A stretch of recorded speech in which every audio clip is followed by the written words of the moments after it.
Hello, everyone. I have a lot of things to cover this week, and it seemed like it'd be easier to do it in video format, so here it is. First, I'd like to update everyone on our school board. As most of you probably know, we have two board members, Linda Canlis and Sarah Chima, have decided not to rerun for their seats in the upcoming election. This means that new board members will be seated in areas 4 and 5 at our December board meeting. We will be holding a reception for Trustee Canlis and Trustee Chima prior to our board meeting on the 1st of November.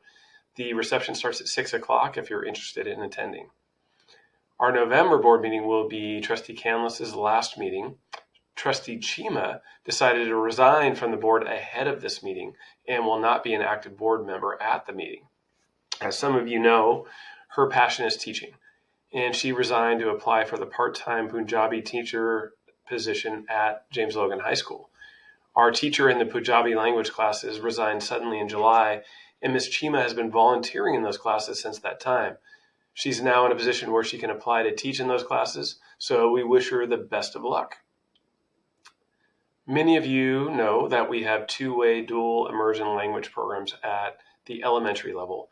We have Spanish at Cyril's Elementary School and a Mandarin program at Emmanuel Elementary School. The addition of the Mandarin program and the expansion of the Spanish program are initiatives related to Goal 1 of our strategic plan. And as part of this plan, we will continue to expand these programs through elementary school and into middle school. To help with this, one of our directors, Wee Stevens, applied for a competitive grant through the Department of Education. I'm happy to report that even though over 130 school districts across California applied for this grant, we're only one of 3 districts in Alameda County to be awarded the grant. So congratulations to Director Stevens and her team. This grant will make our programs even stronger now and into middle school as we transition to middle school. All right, next, as October draws to a close, we have one final event celebrating Filipino American Heritage Month. This Saturday, the district is partnering with the Filipino American National Historical Society, known as FONS, to host an event at Itlong Veracruz Middle School. Similar to the event hosted by PASE last Saturday, there will be speakers, food, and other activities for you to enjoy. So if you are looking for something to do, join us at IVCMS this Saturday at 1 o'clock. As we move into November, we will be celebrating Sikh Awareness and Native American Heritage Months. Our board passed resolutions at our last meeting recognizing these months, and throughout the month of November, there will be various activities at our school sites to celebrate these resolutions. Okay, moving on to test scores. It's hard not to turn on the news without hearing something about student test scores. Not surprisingly, student test scores on norm-referenced exams across the country are down when you compare them to the pre-pandemic levels. Locally, we saw our scores dip as well in math, but remain relatively the same in language arts, which is good. Our scores still remain higher than the state average, which is also good.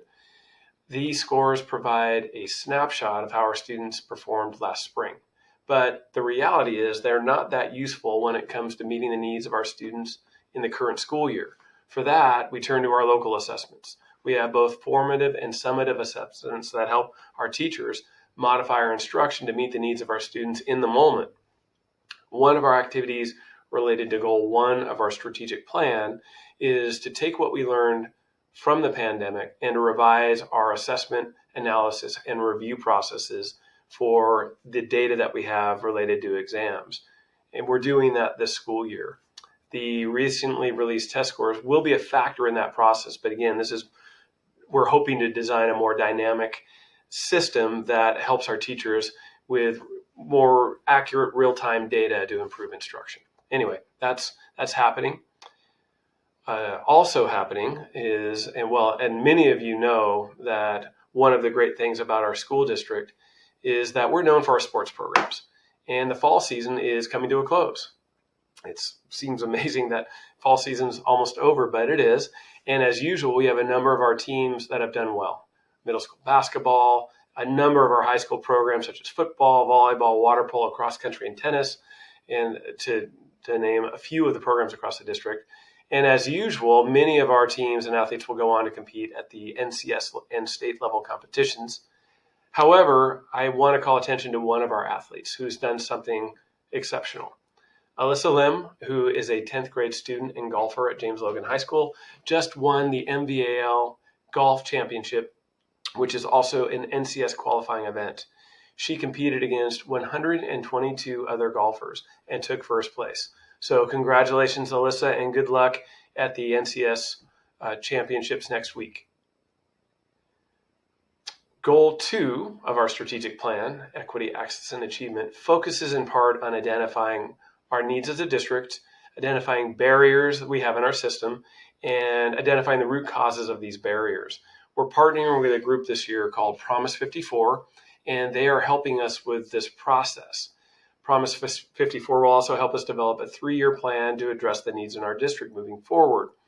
Part of this process is to develop a vision and clear definitions of this work will look like. The email you received that contained this video link also has a link to our draft diversity, equity, inclusion, and anti-racist definitions. I encourage all of you to take a look at those so you can see where we are in this process. Okay, turning to the opioid crisis that's affecting youth across our country.